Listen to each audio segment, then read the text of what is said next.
Hello बच्चों, good morning. आपके लिए एक थॉट मैंने लिख के रखा है, क्योंकि बच्चों एवरी डे सुबह उठ के कोई मोटिवेशनल लोगों के बारे में सोचो, उनके थॉट्स को पढ़ो तो पूरे दिन आपके दिमाग में वही चीजें घूमती रहेगी और आपकी लाइफ में वो काफी हेल्पफुल भी रहेंगे। तो मैंने सोचा एवरीडे मैं ही कुछ बता दूं आपको। मैंने लिख के रखा है an investment in knowledge page the best interest. सबसे ज्यादा इंटरेस्ट आपको कमाना है दुनिया में, अपनी लाइफ में, तो आपका इन्वेस्टमेंट नॉलेज का होना चाहिए। तो नॉलेज का इन्वेस्टमेंट करने के लिए अभी वीकेंड है ये, इस वीकेंड को आप नॉलेज को बढ़ाओ, पूरे संडे को केमिस्ट्री पढ़ो और मंडे तक रिफ्रेश हो जाओ। जितना अब तक केमिस्ट्री का सिलेबस हुआ है, क्या वो आपका कंप्लीटली हो चुका है? जो बाकी है उसके बारे में मत सोचो, जो हो चुका है क्या वो डन है कि नहीं वो सोचो। बाकी का काम मुझ पे छोड़ दो, वो मेरा काम है, आपका नहीं। चलिए आज कौन सा टॉपिक है, तो लिख के रखा है expressing the rate of reaction in terms of different reactant and product. It means आज हम पढ़ने वाले हैं कि rate of reaction whose stoichiometric coefficients are not 1, यानी कि आप समझो कि PCl5 गैस है, अगर इसका डीकंपोजिशन होता है तो हमको मिलता है PCl3 gas plus Cl2 gas. और बच्चों ये 1 मोल है, ये भी 1 मोल है, ये भी 1 मोल है। तो हम ऐसे रिएक्शंस के बारे में आज नहीं पढ़ने वाले हैं।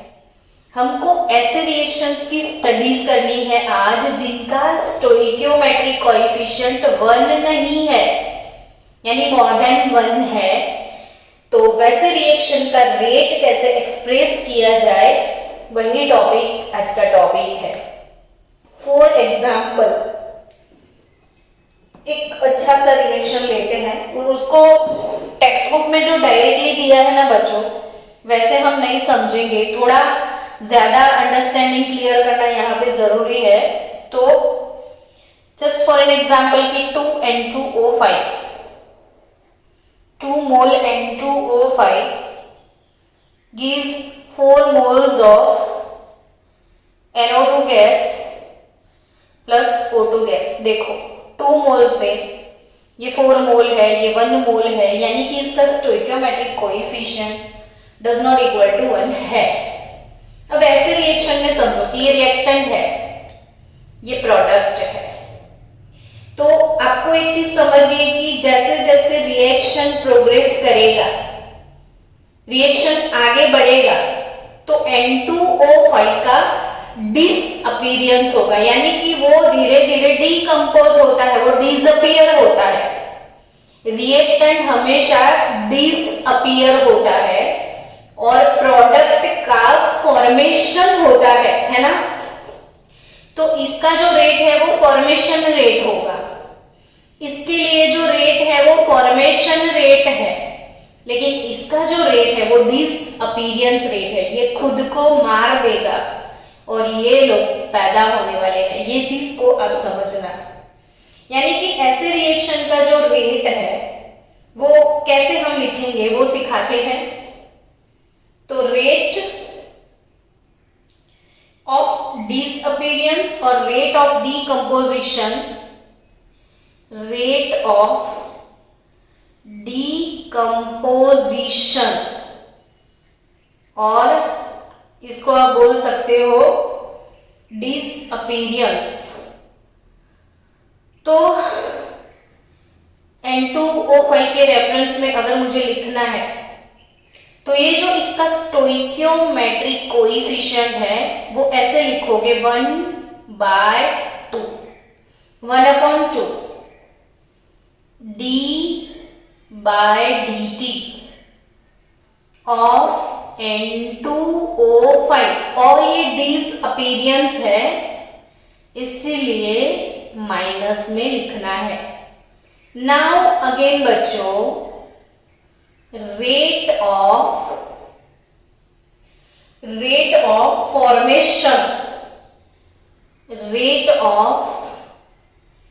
Formation of NO2। तो rate of formation of NO2 क्या होगा? तो ये फॉर्मेशन होता है तो प्लस इसका, तो ये 1/4 जो स्टोइकियोमेट्रिक कोएफिशिएंट है वो 1 लिखना है।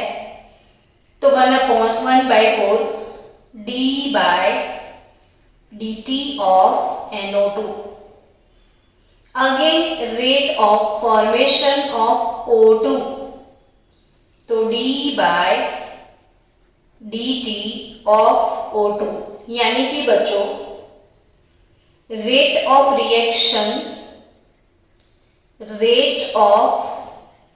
रिएक्शन अब सबको साथ में कंपेयर करके लिखो, तो minus d by d t of PCl5 is equal to, sorry इसके बारे में लिख रहे हैं ना हम, तो minus 1/2 d by d t of N2O5 is equal to plus 1/4 d by d t of NO2 is equal to d by d t of O2।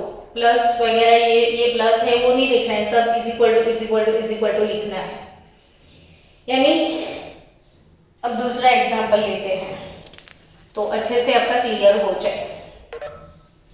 चलो दूसरा एग्जाम्पल है, अगर हमारे पास कोई रिएक्शन है FeBr minus plus BrO3 minus plus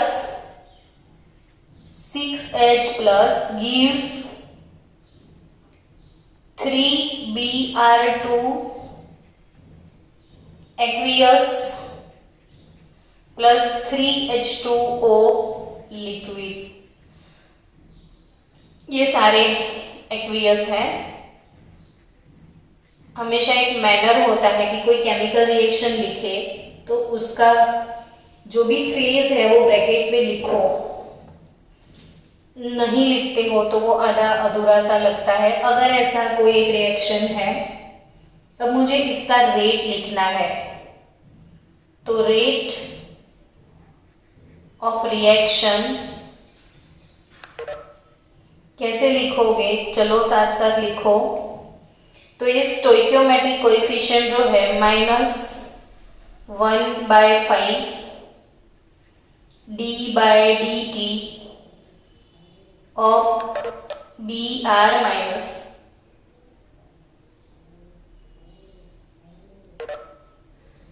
is equal to minus d by d t of BrO3 minus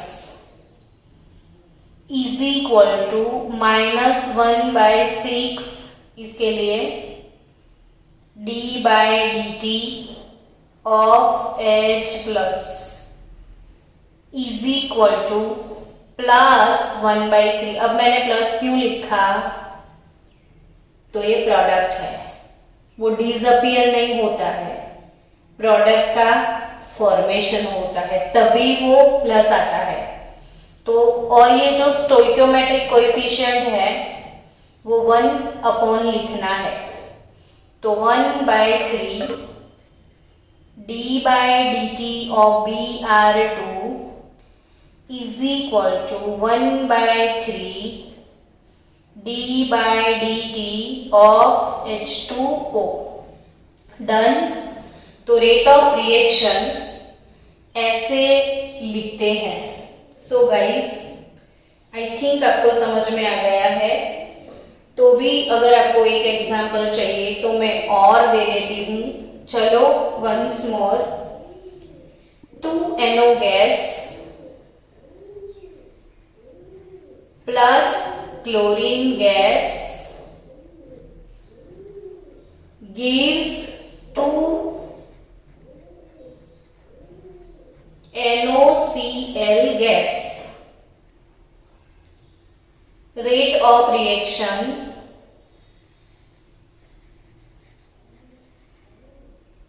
-1/2 d by dt of NO, यानी कि disappearance rate of NO, disappearance rate of chlorine minus d by dt of Cl2 और formation rate of NaCl 1/2 plus आता है because it is formation NOCl। अब तो बोलोगे आप मैंने समझ में आएगा स्टूडेंट किसके हो आप, नहीं तो क्यों पढ़ाते हम आपको, है ना। चलो तो लास्ट में इन जनरल रिएक्शन, अगर कोई नॉर्मल जनरल रिएक्शन के बारे में लिखना है तो in general for the reaction like normal कि A मोल A या N1 mole A plus N2 mole B gives N3 mole C plus N4 mole of D, तो क्या लिखेंगे हम, बोलो। तो रेट ऑफ रिएक्शन क्या लिखना है, रेट ऑफ रिएक्शन तो -1/N1 d by dt of A, है ना, is equal to -1/N2 d by dt of B is equal to plus 1/N3 d by dt of C। ऐसे ही D का लिख देना, यानी इन जनरल 1/VR और वो negative d by dt of R और 1/VP d by dt of product, यानी कि ये 1/VR और VP क्या है, तो stoichiometric coefficient of reactant and product. What is VR एंड VP हियर, तो stoichiometric coefficient of reactant and प्रोडक्ट। तो आई थिंक इतने सारे एग्जाम्पल के बाद आपको ये चीज समझ में आ गई होगी। आप ये लिखो, तब तक 1 मिनट वेट करो। नेक्स्ट, अब कोई प्रॉब्लम सॉल्व करते हैं ताकि ये कंसेप्ट और भी ज्यादा आपका क्लियर हो जाए, उसके बाद थियरी में आगे जाएंगे। इसमें से इस टाइप के MCQs वगैरह बहुत आते हैं, तो थोड़ी प्रैक्टिस करवा दो, फिर आप थियरी में जाओगे, है ना। तो चलो एक प्रॉब्लम सॉल्व करते हैं। प्रॉब्लम नंबर 1 हियर कि express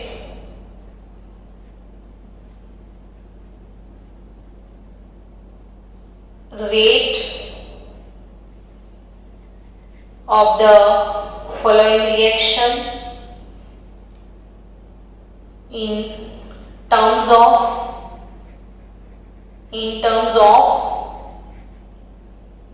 different reactant in reactant and product. Express the rate of the following reaction in terms of different reactant and product. 4NH3 3 gas plus 5 O2 gas gives 4 NO gas plus 6 H2O gas. Done. If the rate of formation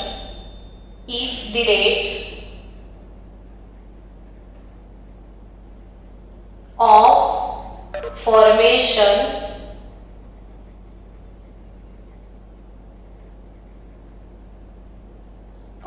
NO,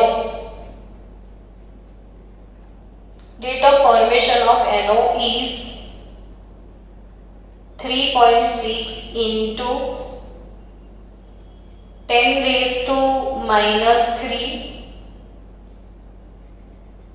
mole per liter per second. Calculate rate of disappearance of ammonia,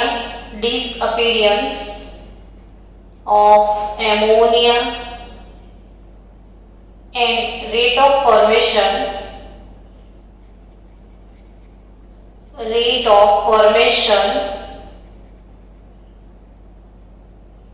of H2O. Board 2012 competitive level पे ये question था कि ऐसे question हमारी text book में नहीं दिए हैं, सीधे सीधे सम्स दे दिए हैं, लेकिन छोटी छोटी कंसेप्ट को पहले क्लियर करो ताकि बड़े से क्वेश्चन आसानी से सॉल्व हो जाए। तो एक इक्वेशन है कि 4 moles of ammonia gas, 5 moles of O2 gas, 4 moles of NO gas plus 6 H2O liquid. If the rate of formation of NO is this, then calculate the rate of disappearance of ammonia and rate of formation of water. तो सबसे पहले ये वाले equation के लिए हम लिख सकते हैं कि what is rate of reaction here, तो it is -1/4 d/dt of ammonia. इसको आप बोल सकते हो कि rate of disappearance of ammonia, क्योंकि ये गायब होने वाला है, -1/5 d/dt ऑफ O2। इसको भी आप बोल सकते हो disappearance of O2 gas, +1/4 d/dt of NO gas. इसको आप बोल सकते हो फॉर्मेशन ऑफ NO, और +1/6 d/dt of H2O। Again it is formation of H2O, है ना। सो स्टूडेंट्स, अब आपको कुछ ना कुछ दिया है, कुछ ना कुछ फाइंड करना है। तो if the rate of formation of NO is this, यानी हमारे पास 1/4 d/dt ऑफ NO, मतलब rate of formation of NO gas, that is 1/4 d/dt of NO, और उसका वैल्यू है हमारे पास 3.6 into 10 raised to minus 3 mole per liter per second. So what is d/dt of NO here? तो it is 4 into 3.6 into 10 raised to minus 3. Done. Now go for rate of disappearance of ammonia. चलो, तो rate of disappearance of ammonia वो कितना है? तो -1/4 d/dt of NH3। अब इन दोनों को कंपेयर करो कि इसका जो वैल्यू है, इतना वैल्यू, ये इसके बराबर है, सेम वैल्यू है।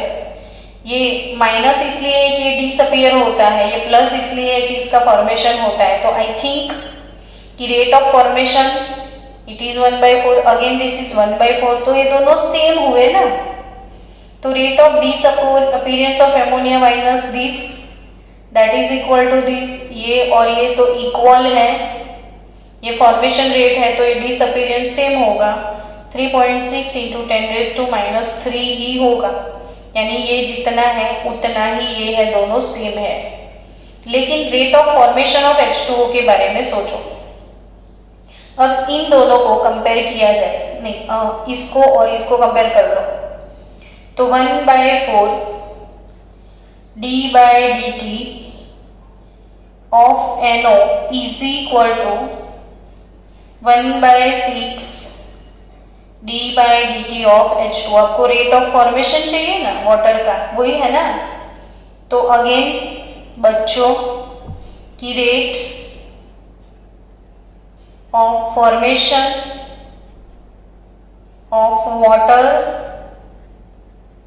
That is equal to d/dt of H2O कितना होगा, तो इसको उधर पार्सल करो, तो 6 इंटू 1/4 d/dt ऑफ NO जितना होगा ना, 6 इंटू ये 6 इधर पार्सल कर दो, तो 6 इंटू 1/4 जितना होगा। नाउ d/dt ऑफ NO तो इतना है, तो 6 इंटू 1/4 इंटू 4, या तो डायरेक्ट 1/4 d/dt ऑफ NO का वैल्यू 3.6 है, तो सीधा 6 इंटू 3.6 इंटू 10⁻³ लिख दो, तो 6 into 3.6 d/dt of H2O, 1/6 d/dt of H2O is equal to 1/4 d/dt। समझ गए बच्चों आप कि नहीं समझ में आया?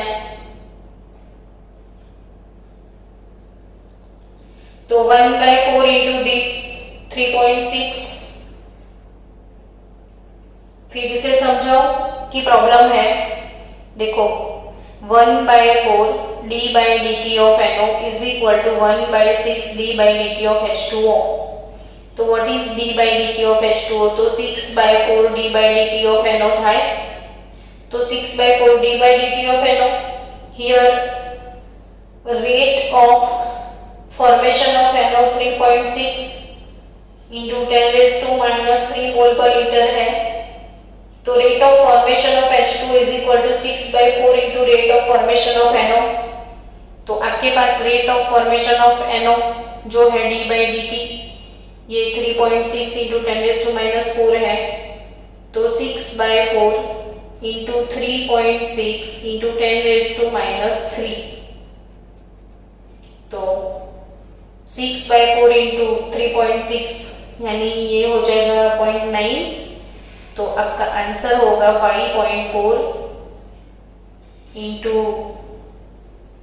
5.4 इंटू 10⁻⁻3। ऐसे सीधा कंपेयर करना है कि +1/4 d/dt of NO is equal to 1/6 d/dt of H2O।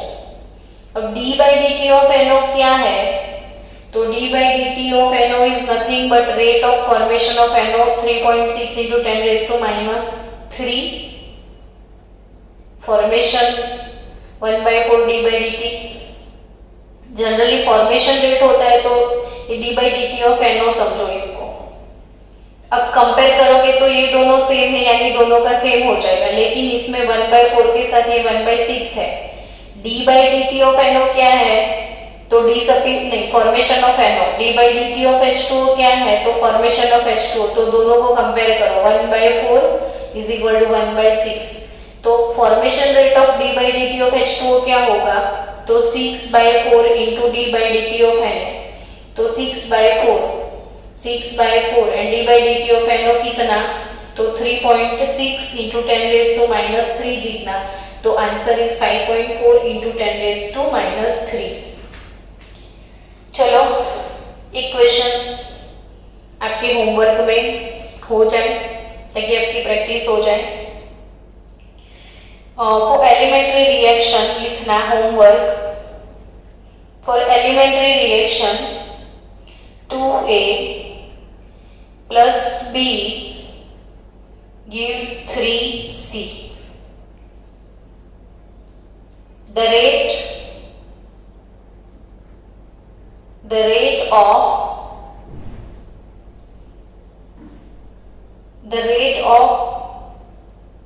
formation of C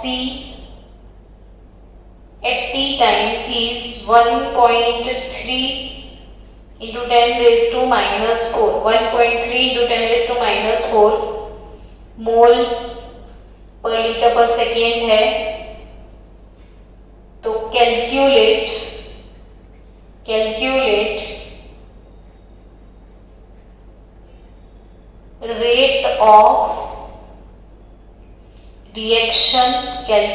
rate of reaction, and second, rate of disappearance of A. Rate of disappearance of A. तो रेट ऑफ रिएक्शन कैलकुलेट कर लेना और rate of disappearance of ए, और कल मुझसे पूछना इन दोनों के आंसर। तो I will give you answer.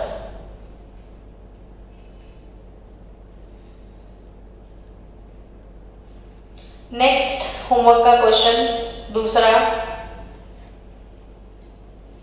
Reaction 2N2O5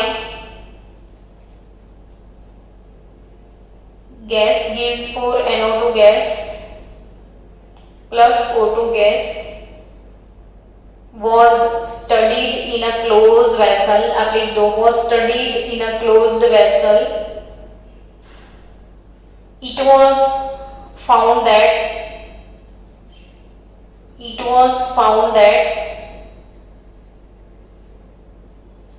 the concentration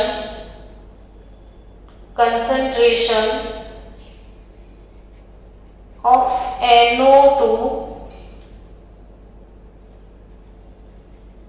increased by 2 into 10 raised to minus 2 mole per liter in 5 seconds.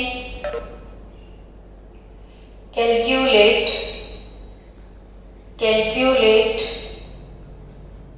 the rate of reaction. And second thing, the rate of change of concentration. The rate of change of concentration of N2O5. ये दो question कल आप मुझे solve करके बताना, दोनों के answer मैं आपको कल बोलूंगी। कि the rate of formation of base C, तो rate of reaction, rate of disappearance of, एक काम करो मैं आंसर बता देती हूँ कि रेट ऑफ रिएक्शन का आंसर आपका कितने आने वाला है इसमें, तो 10 रेज़ टू ये है 4.33 इंटू 10 रेज़ टू माइनस 5 आपको आंसर लाना है इसका। और डिसअपीयरेंस ऑफ ए का आंसर होगा 8.66 इंटू 10 रेज़ टू माइनस 5 मोल पर लीटर पर सेकेंड। तो 4.33 ये आपका आंसर आता है कि नहीं चेक करना, क्योंकि आंसर के बिना आप कंफ्यूज हो जाओगे कि ये मेरा सही है या रॉन्ग। मतलब द रेट ऑफ रिएक्शन इसमें कितना है, ये 5 सेकेंड में इतना चेंज होता है। तो 5 सेकेंड क्यों दिया है, तो जनरली हमारा यूनिट मोल पर लीटर पर सेकेंड होता है, तो ये 5 सेकेंड से हमको पर सेकेंड में जाना है।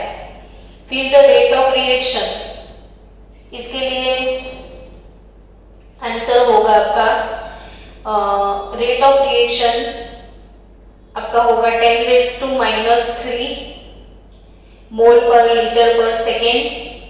And the rate of change of concentration of N2O5 आपको लाना है 2 इंटू 10 रेज़ टू -3 मोल पर लीटर पर सेकेंड। तो ये दोनों के आंसर मैंने भी बोल दिए। आपका होमवर्क है, इसको आप 100% पक्के से कंप्लीट करना है, और जब कंप्लीट नहीं करोगे तो फिर प्रॉब्लम हो जाएगी। तो ऐसे बहुत सारे क्वेश्चन है, आप सॉल्व करना, आपको मिल जाएंगे, और ऐसे बहुत सारे इक्वेशंस जिसका आप रेट लिखने की प्रैक्टिस करना। चलो अब नेक्स्ट थियरी तरफ आगे बढ़ते हैं। अपना नेक्स्ट थियरी कौन सा है? तो वो है व्हाट इज, नेक्स्ट थियरी है what is differential rate law.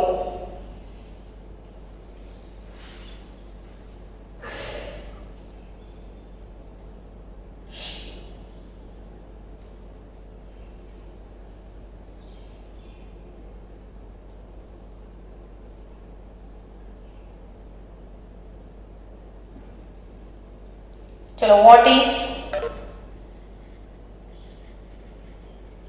Differential rate law, और डिफरेंशियल रेट को बोला जाता है रेट एक्सप्रेशन।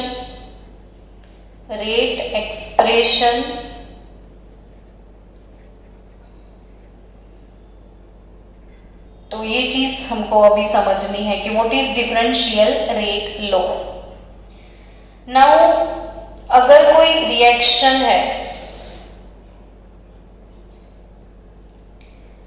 सिंपल कोई भी रिएक्शन है, फॉर एग्जाम्पल मेरे पास कोई रिएक्शन है H2 गैस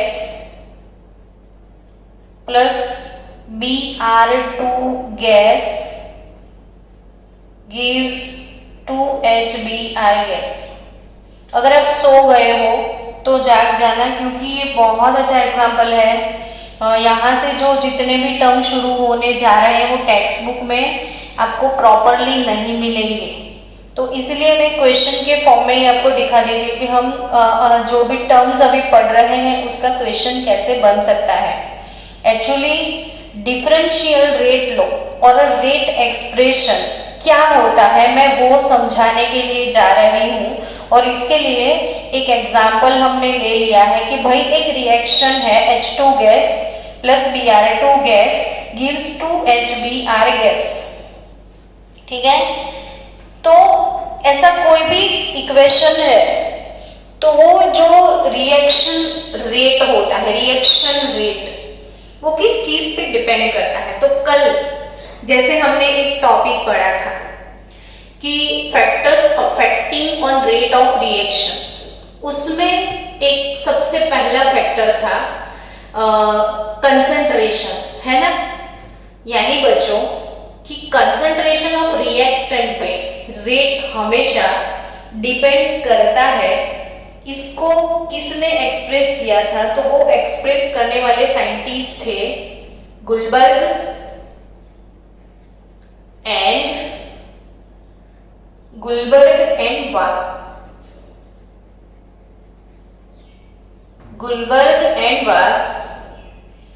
इन 1867, और वो है लॉ ऑफ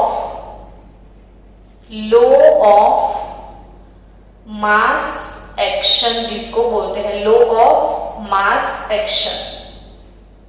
यानी उन्होंने सीधा सीधा ये बताया था कि भाई कोई भी रिएक्शन का रेट जो है वो रिएक्टेंट के कंसंट्रेशन पे डिपेंड करता है।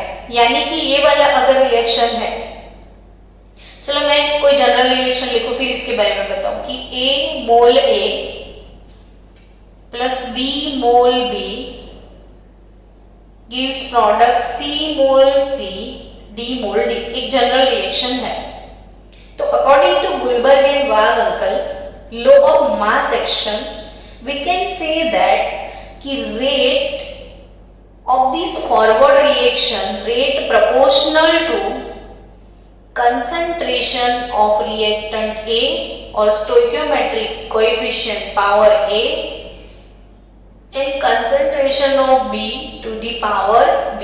ये गुलबर्ग एंड वाघ अंकल की बात है कि rate of reaction proportional to concentration of reactant with their stoichiometric coefficient, है ना।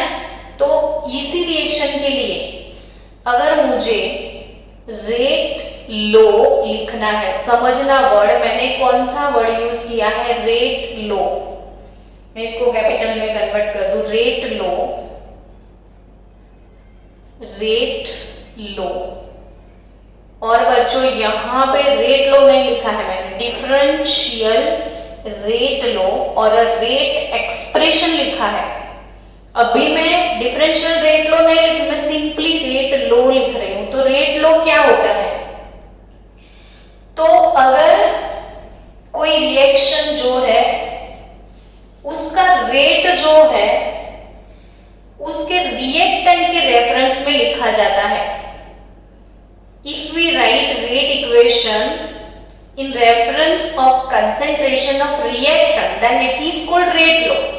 यानी ये जो H2 plus Br2 gives to HBr वाला रिएक्शन है, इसके लिए मुझे रेट लिखना है। तो मैं अगर ऐसे लिख दूं कि रेट इज इक्वल टू, ये प्रोपोर्शनलिटी हटा दूंगी तो कोई कांस्टेंट k आ जाएगा, concentration of H2 concentration of Br2, तो it is called rate low.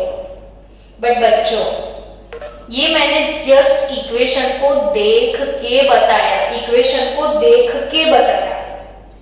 But actually होता क्या है कि अगर ये इक्वेशन का डिटेल स्टडी किया जाए, कोई एक डिब्बे में हाइड्रोजन ब्रोमीन का रिएक्शन स्टार्ट किया जाए, फिर 5 मिनट के बाद या 5 सेकेंड के बाद, 10 सेकेंड के बाद, 15 सेकेंड के बाद, 20 सेकेंड के बाद कितना H2 यूटिलाइज हुआ है, कितना ब्रोमीन यूटिलाइज हुआ है, कितना HBr का प्रोडक्शन हुआ है, वो सब डिटेल स्टडी होता है।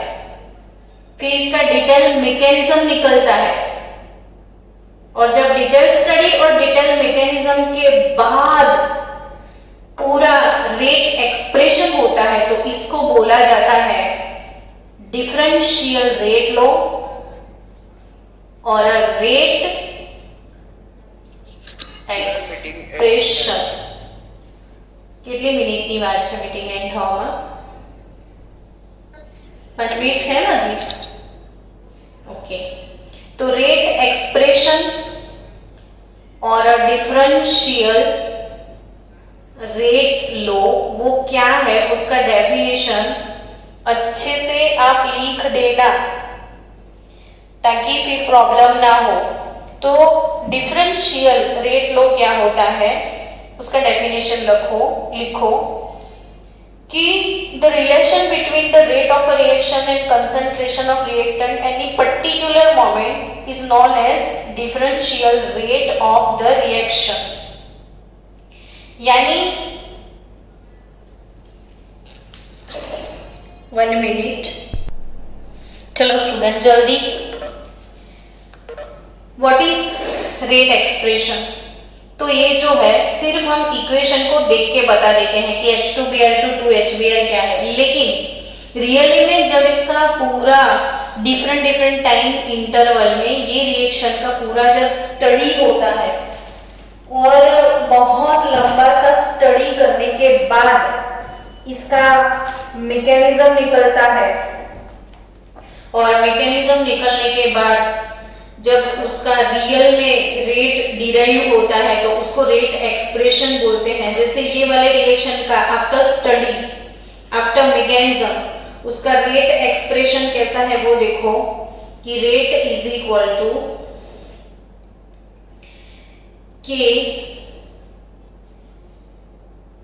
K1 concentration of H2 concentration of Br2 raised to half upon 1 plus K2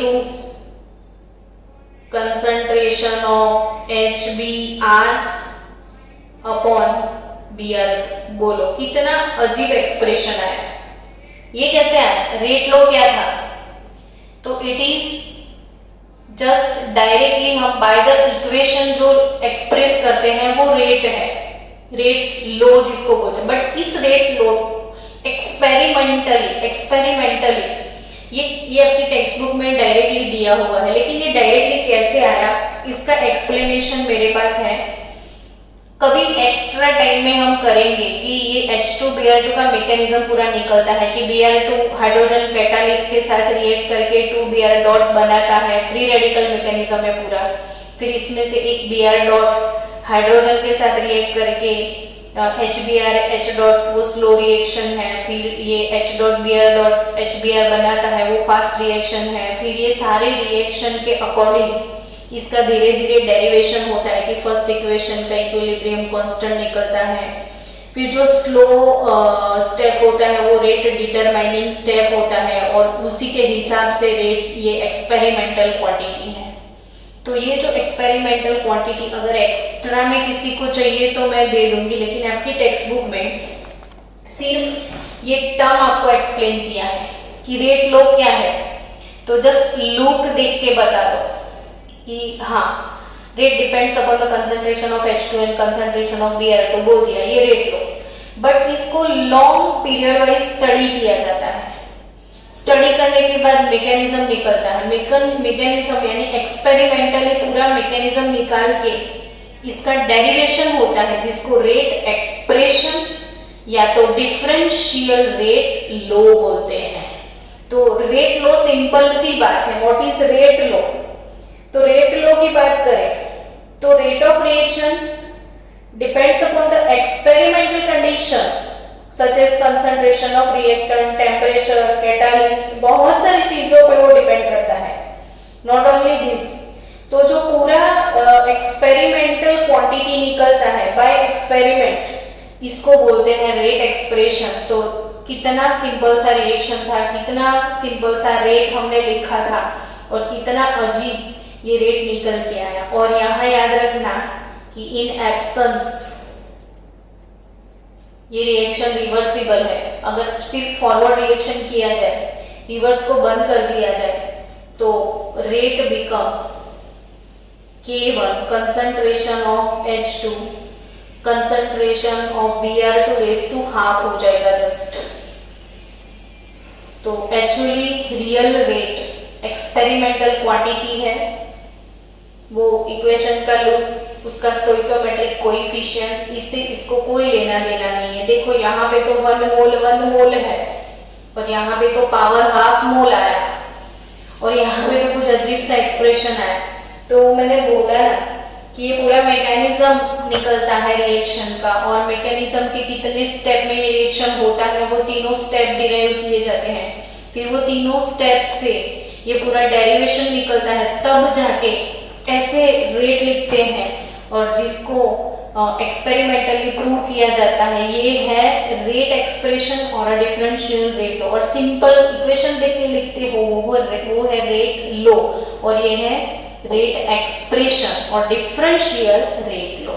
तो आई थिंक ये दो टर्म आपके समझ में आ गए हैं। नेक्स्ट सेशन में हमको rate constant, specific rate constant और ऑर्डर ऑफ रिएक्शन के बारे में पढ़ना है। तो चलिए बाय बाय।